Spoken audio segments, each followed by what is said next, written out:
we continue to get you more conversations from this event, which has been organized by Mumbai First, which is looking at the possibility of Mumbai turning into a world-class megacity. We're now in conversation with Mr. Darryl, who is a chairperson of the Forum of Environment Journalists. It's great to be speaking with you.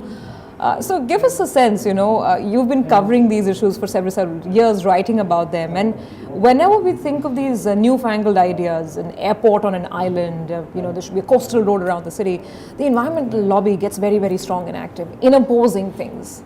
Where's the balance? We are allergic to the R word. Which is what reclamation. Is reclamation, right. So because Mumbai was reclaimed from 7 islands, but if you see the development of Nariman Point, much of the problems that Mumbai faces, especially the north-south transport access, was caused by that reclamation in Nariman Point. It made the whole development of the city lopsided, concentrating all the business district in the south. So as a rule now, we would not recommend reclamation because of course it depends where, but there are proposals now to have another island reclaimed south of the southernmost tip. The Surbana, the Singapore consultants, are suggesting an island south of southernmost tip, and in Thane Creek. The whole idea of the airport on an island is a new idea.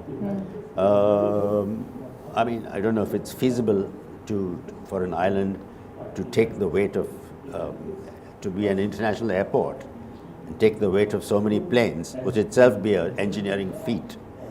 So we would rather see the diversion of the growth of Mumbai eastwards. And that would mean putting all the effort into a trans-harbour sea link. Which is now 30 years and still waiting. And the big mistake that we are making, MMRDA, is that the link is only being envisaged as a road. If you remember, New Mumbai never took off till a rail connection was built. Then it really got going. Here we're just building this 8-lane or whatever highway again. So it only means a small percentage of people will, and it won't really take the pressure off the existing Greater Mumbai. So, we should be more conscious of how to plan these things, and they're doing it far too much piecemeal. Do you think there's more than lack of expertise or technical know-how or even finance? It's all boiling down to lack of will, that nobody really cares about the city? No, I think the two things are equally important because, people come and go, everybody has their pet ideas. For instance, right now, and you can hear it in this conference yesterday, one part of the government talks about a coastal highway along the west coast. Another part, the Maharashtra State Road Development Corporation, talks about a sea link, which is further into the sea, which is a far better option, but it's 4 or 5 times more expensive. Now, these are two arms of the government. Of the same state. Of the same state. They actually are affiliated to 2 different parties. The coastal highway is the Congress proposal, and the sea link is the NCP. It's a continuation of the Bandra-Worli sea link. Now, how can we be talking in a sort of schizophrenic manner in this way? So there's a lot of confusion. So it needs that technological and expertise plus the will. I mean, just the will without the knowledge and the expertise won't work, and the knowledge without the will won't either. So the two are equally important. Sure, but given the fact that we are living in this unfortunate situation where civic agencies are not able to coordinate with each other, what next do you see? I mean, how do you see the city behaving or being, let's say, 5 years from now? Do you see things getting better or perhaps more of stress on? No, I think it'll go far worse, and especially when you look at transport. If you see the speed of traffic, flow of traffic in peak hours, it's getting slower and slower. I forget all the figures now, but some 10, 12 years ago it was 20 kilometers per hour average in rush hour. Now it's dropped to 12 or so. It keep on dropping. So how much are we going to continue all over the world, they are stopping cars from entering the central business district by tolls, by higher parking fees. Here, we are building these highways and sea links to bring cars into the central business district. I mean, we should be learning from the European cities which have pedestrianized their city centers, improved their public transport.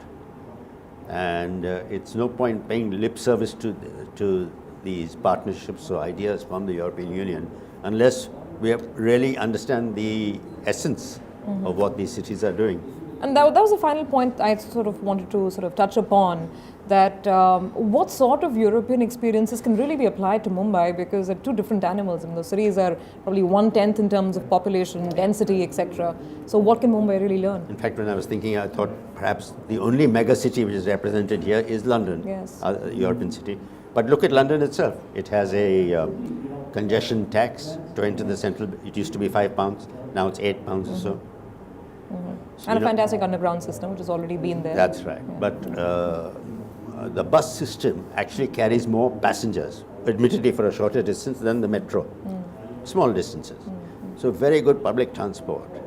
Congestion tax stop people from entering.